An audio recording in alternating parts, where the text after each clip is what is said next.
parce que pendant 2 ans ba Pastef nekkee ci gouvernement bi avec à sa tête le premier ministre Ousmane Sonko gars yi dañoo yàgg wax ni non Diomaye président Diomaye moo fal le président Bassirou Diomaye Faye nit ñi duñu accommodé wu ci état parti duñu nangu ñu ñuy maanaam nguur gi du nguuru Pastef daal ñu ne ñu le président de la République moom du ma ne sax ñu ne ñu le président moom moo ne génn na ci ndombal tànk yi ñu ko joxoon Pastef pour être un président au-dessus de la mêlée boobu kenn déggul ay waxi coalition Diomaye président ñu ne le président dafa bëgg a génn ci vie politique lan moo tax may def chronologie bi nii yëpp pour ñu xam président lan la waxoon sénégalais yi en 2024 ak en 2026 ña ko doon jàppale ca la mu waxoon sénégalais yi ñoom jamono ji lan mooy nekk seen posture en fonction de leurs intérêts crypto personnels président na moom génn na ci loolu élection législative 17 novembre 2024 jot le président ne que le meilleur gagne xam nga moom nee na woon Pastef la bokk le président ne que le meilleur gagne ne parce que moom c'est un président au-dessus de la mêlée léegi ñu dox ay diir ñu ne dañoo war a def ay réformes profondes les réformes institutionnelles yi nga xamante ni loolu lañ jaayoon sénégalais ñu def dialogue sur les assises de la justice def dialogue sur le système politique gars yi tënk ñu def un comité de relecture boo xamante ni primature ñëw ci doon liggéey jox le président ne moom pare na gars yi tënk nañ les 3 premiers mois de 2026 dañuy def réforme yooyu ci réforme yooyu lan moo ci bokkoon dañu ne sur le fruit d'un consensus il faut le rappeler entre majorité opposition société civile parce que dafa nekk loo xamante ne depuis CNRI conclusion yi ba léegi dañu ne il est préférable que le président de la République ne soit pas un chef de parti ou chef de coalition le président Bassirou Diomaye Faye def avant projet de loi boo xam ne moom loolu la proposé jox avis boobu conseil constitutionnel ne moom favorable na le groupe parlementaire Pastef dugal une proposition de révision de la constitution buy dëggal loolu le président ñëwaat ci biir plénière bi à travers son ministre maître Moussa Sarr ne moom day génn ci loolu parce que le président dañ ko war a bàyyi moom mu tànn en fonction du réalisme politique parce que noonu la ko le ministre waxee ne réalisme politique mooy dicté yenn yi que président mooy dànn moom ndax day duggaat ci politique wala du ci duggaat gars yi voté loolu majorité Pastef jox ko président pour promulgation président de day def référendum pour donner la voix au peuple en conseil des ministres le président ne par rapport ak loolu il va continuer les concertations avec les forces vives de la nation maanaam day continuer waxtaan ba ca la ñu waxtaanoon ba tënk dañ ciy waxtaanaat ma déglu démb son ministre conseiller qui est chargé de la vie politique ak yooyu ne mbirum référendum bi ça prendra le temps que ça devra prendre mu ne moom ça prendra le temps que ça devra prendre donc pareeguñ sax ñoom pour dem référendum ñu toog ñu ne ñu le président nee na day créer un parti présidentiel maanaam parti yi fa newoon yëpp léegi dañuy def un grand bloc autour du président de la République boo xamante ne moom mooy diriger parti boobu donc gis nga chronologie bi la ma waxoon ci président la mu waxoon en 2024 ak fa ñu egg si maanaam défection sur défection weddi boppam sur weddi boppam ba ñu ne léegi le président day jiite parti politique léegi ci kaw jiite parti politique boobu donc doole yi président de la République amoon dafa nekk loo xamante ni dañ koy maintenir en l'état parce que daa une situation politique boo xamante ni ñoom dañoo bëgg président bu am doole et pourtant ñi ko ciy jàppale ma jël ci spécifiquement le cas de Abdourahmane Diouf parce que moom laa gis muy def le service après-vente Abdourahmane Diouf moom sous le régime de Macky Sall Abdourahmane Diouf moom amoon na lu mu waxoon par rapport ak doole yi nga xamante ni président de la République daf ko am te doole jooju du président moo ko jox boppam de dafa ne constitution moo tërale noo xamante ne président dooleem dafa jéggi doya trop dañuy dem en complicité avec la régie ñu teewlu Abdourahmane Diouf la mu waxoon moom ci doole bi président de la République am nature bu ñuy am ci suñu biir république bu fekkee ni constitution moo jox doole jooju le président ñu teewlu ko dellu si waat ci plateau bi. Le Sénégal vit comme une monarchie. Nous avons une constitution héritée de la 5e République française qui fait qu'en réalité, on n'a pas un président de la République. On a un monarque. Ça ne date pas de maintenant, ça. Oui, mais c'est là où les dérives narcissiques sont plus présentes aujourd'hui avec le président Macky Sall, malheureusement. ñoo ko teewloo ndool Abdourahmane Diouf moo ne constitution Sénégal niñ ko tëggee dafa tax ba on n'a pas un président de la République, on a un monarque. Monarque mooy monarchie mooy loo xamante ni benn waay la boo xam ne moo fi nekk avec toutes les puissances, président omniprésent, omnipotent, hyper fort, hyper présidentialisme. mu ne suñu constitution moo tëralee noonu mbir mi ba looloo tax après ay dérives di am ba ñu ne dañuy def la révision constitutionnelle pour justement wàññi doole président de la République ci loo xamante ni moom moo ko jaayoon sénégalais yi ñoom ñu ne loolu du ci dal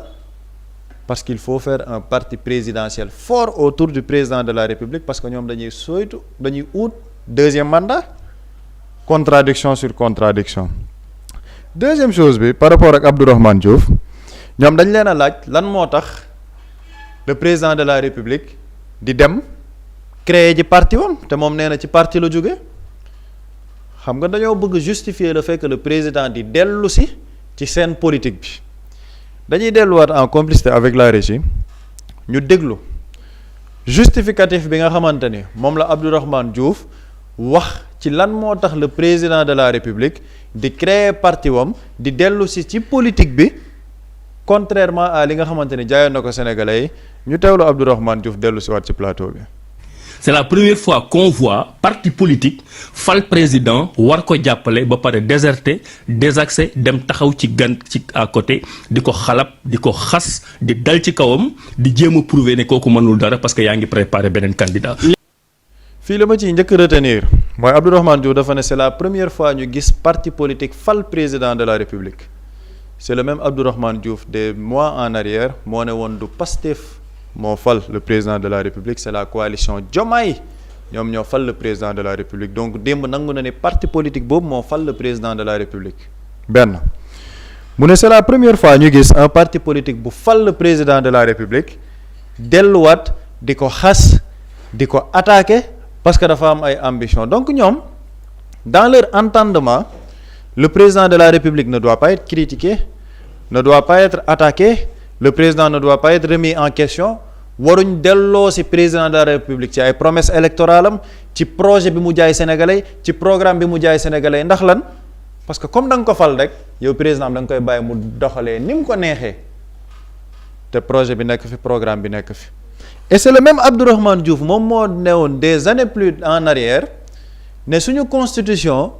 moo tëralee mbir mi noo xamante ni on n'a pas un président on a un monarque et Abdourahmane Diouf tey il théorise ni lan moo tax le président di dem créer parti politique am bu bees mooy ndaa am parti boo xam ne moo ko fal président de la République wëlbatiku di ko critiquer nee na di ko xas looloo tax le président moom di am fullaay boppam ànd ak ñi nga xamante ni dañ koy bëgg jàppale autour d'un parti présidentiel muy deux contradictions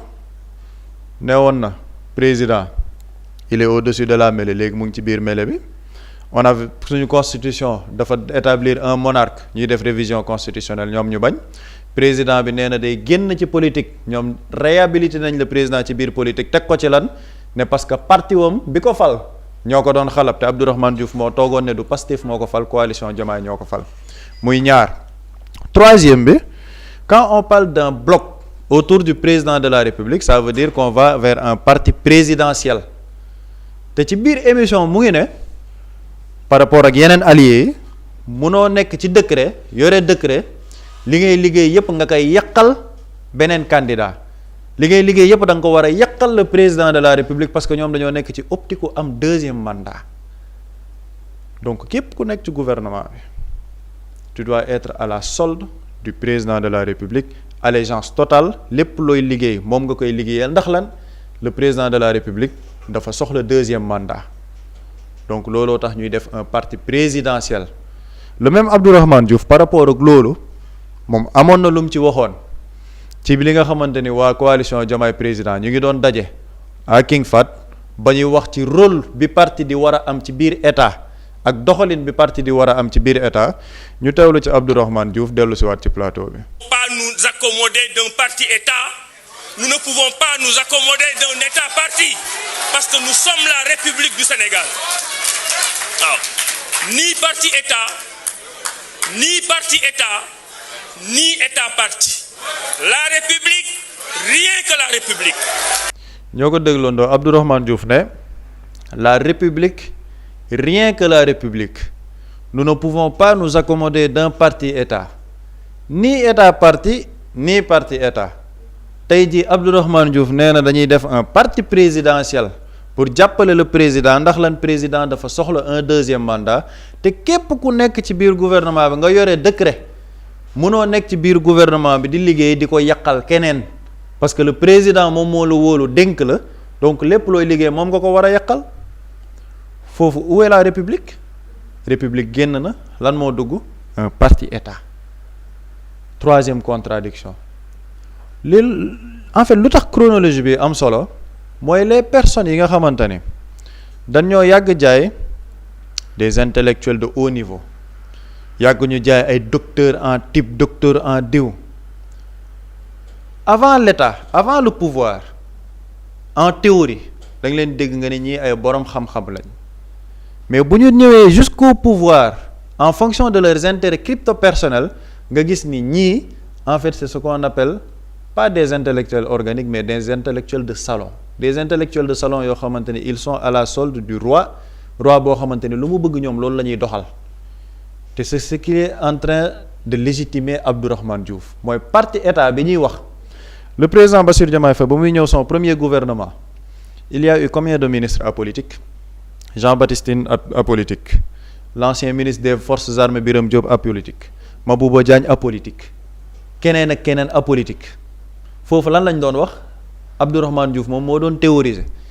ne mënuñ nangu état boo xamante ne Pastef moo koy téye parce que dañoo bëgg la république rien que la république tey jii Abdourahmane Diouf nee na ñépp ñuy liggéey ci gouvernement bi mënuñ di liggéey di ko yàqal keneen te président Bassirou Diomaye Faye nekk fi parce que ñoom dañoo soxla un deuxième mandat donc la république est sortie par la fenêtre le parti état est rentré grand par la porte léegi loolu lenn nga ciy nemmeeku mooy il y a des hommes politiques yoo xamante ne boo ko doon natt et ñoom seeni militants sax noonu la ñu mel bu ñuy wax dañuy wax avec une certaine condescendance jàpp ni maanaam ñoom ils sont à un niveau intellectuel boo xamante ne sénégalais amuñ compréhension boobu que ñoom ce sont des érudits au niveau de l'État et de son fonctionnement moo tax mu naan la république rien que la république li mu doon wax noonu c'est de la phraséologie parce que au fond c'est creux amul benn substance li muy wax boo ko waxoon la république rien que la république du la ko mën a expliquer du la ko mën a définir parce qu'il est sorti de la république pour venir à l'État lenn lay indi mooy des hommes politiques yoo xamante ne durant toute leur carrière politique ils ont été des éternels seconds ñoo xamante ne ils n'ont jamais eu la légitimité d'être un leader de diriger donc lépp lu ñu am ci politique lenn moo leen ko may le suivisme topp ay nit loolu c'est l'avant-pouvoir avec le pouvoir nag on leur découvre une nouvelle qualité je ne sais pas sax si c'est une qualité on leur découvre un nouvel attribut laa war a wax mooy le larbinisme ci tubaab boo koy topp ci wolof mooy dunguru loolooy larbinisme maanaam parce que da nga am ay intérêt ci mbir mi yow président de la république lépp lu mu bëgg dañoo war a dëppoo ànd ceeg moom mooy dunguru bi président nee na damay génn ci politique décidé na damay ñëwaat ci politique di nga ko utal benn justification intellectuelle waaw parteem ñoo ko xalab parteem ñoo ko attaqué te fenn ci àdduna ci émission nee na mosoo gis fenn ci àddina président bu amul appareil politique bu koy accompagner donc ñu ngi koy utal ay justification loolu moo bon ci dunguru mooy yow girouette nga fu la vent bi yóbbu rek foofu ngay tourner parce que amoo principe homme politique boo génnee ci moom principe c'est un homme vide moo koy indi ci dunguru pour des intérêts crypto personnels président bu teggee waxam sax ñëwaat ci leneen di nga ko justifier parce que lan yow da ngaa jàpp ni décret moo la yor lépp loo am sa àddina décret moo la ko jox aucune bataille politique bu la rendre légitime jamais gagner un bureau de vote aucune représentativité sur le plan national donc sa carrière politique lépp ci lan nga ko wékk dunguru un homme politique sur la base d'un décret lépp lu mu bëgg waaw foofu nag on est dans une génération boo xam ne les Sénégalais dépassé nañ loolu les hommes politiques yi bëgg bâtir leur carrière politique ci dunguru les Sénégalais ñu ngi leen di gis am une réelle perception ci ñoom et après les Sénégalais jugeront. jërëjëf Pape Samba am na solo Boury ndax du léegi leer na naññ président ci ay calcul yi politique am la nekk mais même bu fekkente ni sax noonu la demee ndax soxla woon na tey di amaat beneen état parti puisque amoon na parti boo xamante ne si fal na ko ci 10 jours waaye jox ko li nga xamante ni moom mooy majorité foofu ci assemblée nationale. man dama jàpp ni en fait dañu nekk di assister ci c'est-à-dire ñi doon wax démb doon jibal ay kàddu di ko teg ci wutal ko cëslaay wala wutal ko ab lay ñoom ñëpp dañu nekk di def le contraire de li ñu doon wax démb da nga koy tàmbalee ci le président de la république Bassirou Diomaye Faye biñ ko nee parti moo la fal fii ku mës a falu président da ngay jël say ñoñi parti muy ay responsable yi nekk ci département yi ñi nekk ci communes yi ku ci ne nga jéem a wut loo ko responsabiliser. Pas pour séddoo dans une logique de séddoo mais pour parti bi mën a am ancrage au niveau local ñaxeexoon parce que Maître Khoureychi Ba waxoon na ko fi c'est-à-dire ay nit bu ñu àndandoo wutandoo du sax séddoo logique bi ni mu ko waxee ku amul déggin trop da nga yaakaar ne pour pàccoo la noos déedéet mais maanaam ña àndandoo xeex après ñooy gérer parce que ñoom ñoo xam idéologie bi ñu ko laajee le président lu tax responsabilisé wu dans tous les départements da ngay gis ay départements yoo xamante ni ba mu daj déggoo fa Pastef kuñ nommé y a plusieurs départements bi président Diomaye faloo ba tey déggoo fa un responsable Pastef boo xam ne nommé nañ ko ba ñu ko laajee lan la wax dafa ne mbir mi mbiru Sénégal la nañu jàpp ni nit sax mënoon a nekk ci ñun xarab ñu du tee ñu nommé ko est-ce que dañuy wax ni duñ ko nommé parce que daf ñu doon xarab dégg ànduma ci loolu. d'accord ma ci loolu xam président loolu doon wax au début tey qu'est-ce qu'il est en train de faire parti bi mu nar a créer ak ñi mu ci nar a àndal ñépp la jël dans chaque localité mu am lu mu la dégg président nii la def de xam nga au début dafa ne woon même ñi àndul ak moom ci gis-gis sax dinañ leen nommer tey waa Pastef ànduñoo ak moom gis-gis la logique lan la da leen di dàq bañ jeex ci gouvernement bi. ñan la ñuy àndal ñi nga xam ni dinaa fas yéene ànd ak ñoom dans la création de mon parti politique moo tax ma ne ku ci nekk koo ci jël actuellement il est en train de faire le contraire de li mu doon wax démb c'est le cas d'Abdourahmane Diouf mbiru état parti état l'objectif ce n'était pas lu mu gëm du ngëm-ngëm mais problème bi mooy état parti bi mooy du ñu nangu état Pastef le problème ce n'est pas un état parti ou bien parti état mais état Pastef la ñuy bañ Pastef moom te loolu. nag il faut savoir que genre Abdourahmane Diouf Pape Samba dafa souligner lu am solo parce que nit bu surestimer sa bopp c'est des gens yoo xamante ni nii ki yu am benn ego surdimensionné boo xamante ni nii daf leen di pousser ñu jàpp ni ñoom rek la war a doon parce que l'avènement de Sonko il faut savoir que y a des générations de politique yoo xamante nii yu ci bari arrangé wu leen woon c'est-à-dire que par exemple boo jëlee par exemple ay Abdourahmane Diouf ay Thierno Alassane Sall ay Thierno Bocoum en fait génération boobu ils avaient cru maa ngi ko doon wax un jour que après avènement wu Idi Macky Moustapha Niasse après cette génération dañ yaakaaroon ni ñoom après ñoo jël le relais naturellement parce que boo xoolee dans l'histoire politique du Sénégal c'est de génération en génération après Senghor ñëpp xamoon noonu ni ñan lañ doon yaakaar ni ñooy wuutu Senghor Abdou Diouf la woon Moustapha Niasse ñoo nekkoon les potentiels remplaçants de Senghor après ci la Senghor tànn Abdou Diouf délaissé Moustapha Niasse après bokk na sax ci li tax Moustapha Niasse gedd bàyyi Senghor quoi dem créer partem Abdou Diouf waroon dem ba tànn non Abdou Diouf moo waroon tànn entre Tanor Dieng et Moustapha Niasse c'est ça après bi Senghor tànnee Diouf après Diouf on pensait que après Diouf c'est Moustapha Niasse naturellement parce que Moustapha Niasse liggéeyoon nag Senghor xam na cheminé noonu nañ ensemble mais après Abdou Diouf def choix sur Tanor Dieng après ci la Moustapha Niasse géddee nga gis après Wade y avait des successeurs ñi nga xam ne naturellement on pensait que c'était des successeurs de Wade naturellement dans la sphère politique Macky Sall Idrissa Seck ay ñoom Hadjibou Soumaré ñu ci bari ñu jàpp ne ñii c'est les potentiels successeurs de Wade après Macky Sall finalement moo ko mujj nekk après Macky Sall aussi y avait une génération qui croyait que après l'ère de ñoom Macky Sall Idi ñun la et Abdourahmane Diouf ci génération boobu la bokkoon malheureusement nag à cette époque ñoom bi ñuy rêvé loolu noonu y avait pas Sonko dafa xëy rek tëll génn nii rek comme ça bi mu génnee nag dafa mel ni dafa këf seeni rêve et aussi c'est normal maanaam nga nekk di am looy rêvé mu mel ni diw dafa volé am na dañu jàpp ne Ousmane Sonko a volé nos rêves donc dafa anéantir li nga xamante ni mooy leur carrière politique foofu nag ngëm-ngëm moo la ciy génne ak nangu dogal ak nangu une réalité politique qui est là malheureusement loolu mënuñu koo wanaasu duñ ko nangu ba abadan moo tax dans la logique ou bien dans le discours du ñu nangu état parti ce n'est pas le parti qui dérange tey buñ ko ne woon par exemple moom parti nu mu tudd sax Awalé buñ ko ne woon état Awalé il est pour état Awalé buñ ko ne woon état pour parti bi Diomaye di créer il est pour mais état Pastef nag duñ ko nangu parce que dafa am benn certaine jalousie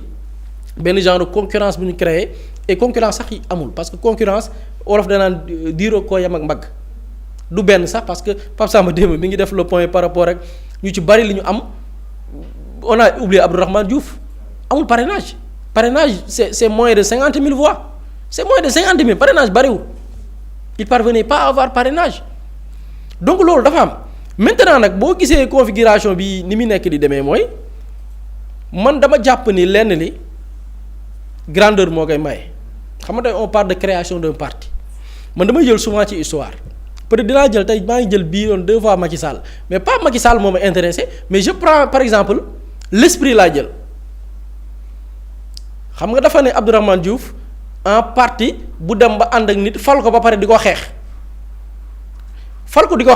exemple boobu laa bëgg a jox mais Macky Sall intéressé wu ma mais fal nit di ko xeex laa bëgg a jël exemple parti fal nit ba pare di ko xeex y a un exemple APR astaghfirullah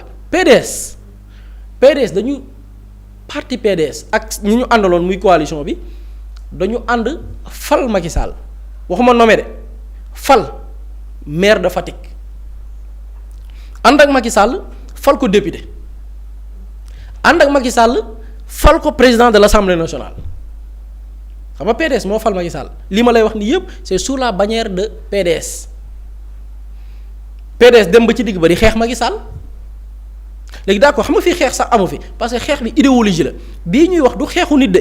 xeexu idéologie maanaam lii la ñu jaayoon Sénégalais yi programme bi lii la nekk ci boo ci nekkul ñu rappeler la ko ne la yaa ñoo diggawul lii dañ ko war a def par force lii de la nit ñi di wooyee xeex mais bu ñu jëloon par exemple ñu ne ok xeex la Macky Sall dafa àndoon ak un parti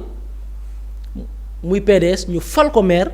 fal ko député fal ko président de l'Assemblée nationale parti boobu muy PDS continuer waat di ko ba ci biir bi mu jëlee yenn décisions yi avec bis bi entre Karim Wade ak moom PDS di ko xeex biir assemblée xeex ba nangu présidence assemblée nationale bi ñu nangoo présidence assemblée nationale bi ba tey Macky démissionné wul de parce que règlement la mënuñu ko dàq en tant que député Macky bi ñu nangoo présidence de l'assemblée nationale bi il était député il reste aussi maire de Fatick Macky bi mu décidé nag bàyyi PDS bi ko fal ko maire fal ko député fal ko président assemblée nationale Macky bi mu décidé bàyyi PDS créer parti boppam lan la Macky def dafa ne démissionné naa PDS bàyyi naa bis ni gi tey waaye bàyyi naa poste bi nga xamante ni mooy sama poste député démissionné naa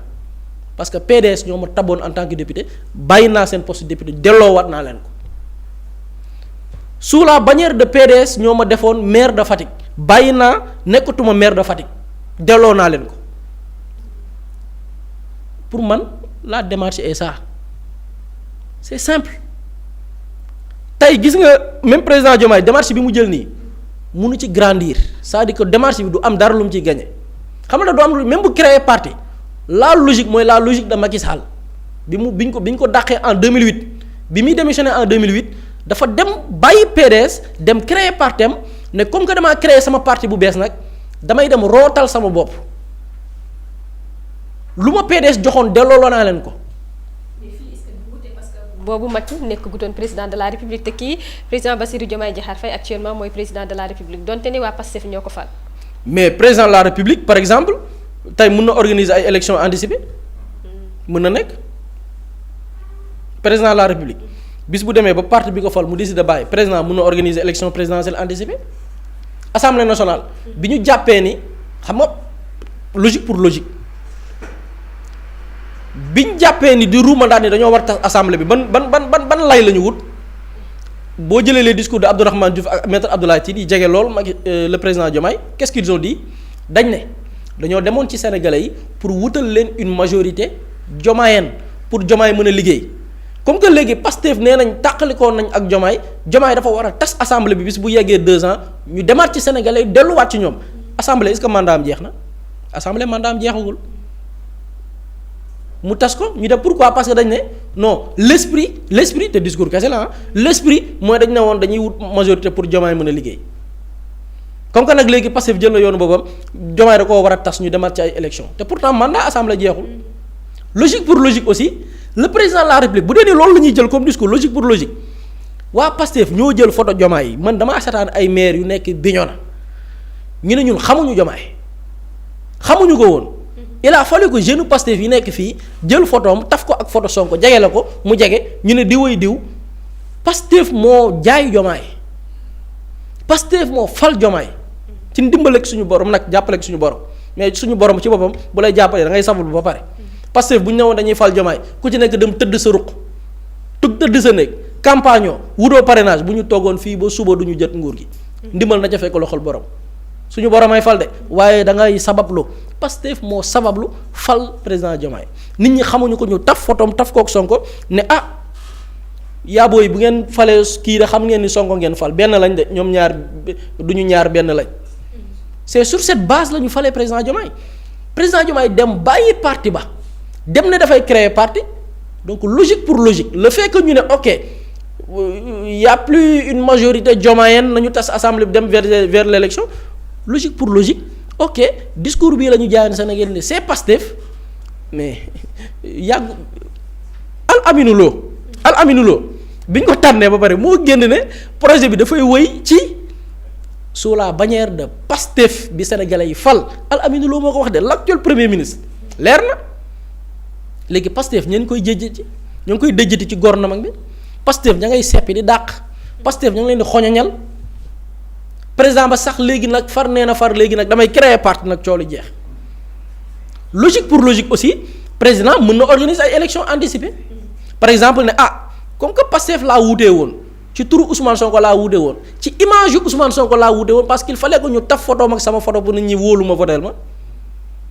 dem naa ba bàyyi leen di créer parti nañu organiser ay élections anticipées c'est très simple c'est démocratique loolu c'est démocratique par exemple président mën na démissionner bu démissionner le président de l'Assemblée nationale Ousmane Sonko sax bu ko neexee ne nekkatuma président de l'Assemblée nationale bokkatuma El Malick nekk président par exemple suppléant jël la transition ñu organiser des élections présidentielles anticipées Sénégalais dem ñu leen tànnaat leen parce que lañ leen diggoon de président bi nee na bokkatul Pastef bàyyi da day créer pas logique pour logique logique pour logique moo tax ma ne ba ci ñi nga xamante ni nii dañu bokk Pastef tey yow Pastef moo tax nga nekk député wala Pastef moo tax nga am décret ku ci taxaw di am neneen noo doxali ne yàlla xam ne sa ñàkk jom la parce que xam nga jom mooy lan man nekk ci parti ba gisatu ci sama bopp lépp lu ma am ci darajay parti bi ma delloo leen ko lii mooy dignité moo tax booy xool ñu ci bari ñu bokkoon Pastef noonu génn fii di def ay di fëgg dënn wëy nangam ñun nangam dañ ci gis fan yi gis naa ñu ci bari ñoo am ni Pastef dàq nañ leen ci groupe yi génn ñoo ñëpp pour man ñoo ñëpp koo ci jël laa la da nga waroon démissionner ci li nga xamante ni nii mooy ne man de directeur laa man de cabinet nangam lañ ma tabb man de député laa nekkatuma ca delloo naa leen ko mais taxaw ci ay meeting di fëgg dënn di saaga parti bi di poster fu ne lu parti bi gën a ñaaw mais ces gens là dañu war ñoom ñoo jiitu ca dem ñoom ñu war a démissionner ces gens là ñoom d'office dañu waroon maanaam ndomba tànk yi ñu am yëpp dañu waroon démissionner biir Pastef parce que ñoom seen cas dafa particulier parce que ñoom dara tënku leen xam nga président de la République ba xëy neex mu def ko du ko def bu ko neexee bàyyi ba 2029 il est libre de se présenter mais y a des gens yoo xamante ni tay dara tënku leen parce que Pastef moo leen tànn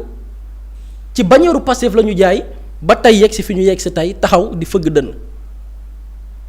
ku ci amoon jom automatiquement jour bi nga taxawee di fëgg dënn noonu di xàccu jour boobu nga waroon bind ne député laa teggi naa sama ndombal tànk ci cabinet tàngam lañ mën a teggi naa fa sama parce que ci darajay Pastef laa ko amee directeur laa teggi naa ko parce que ci darajay Pastef laa ko amee nga deseeg yàlla wala nga dem ne leneen lu may am nag dinaa dem ci beneen parti nag ñu tabb ma fa au nom de ce parti là c'est ça la dignité quoi politique aussi valeur la éthique la et puis moral la quoi en fait mais mënoo leen toog ne ok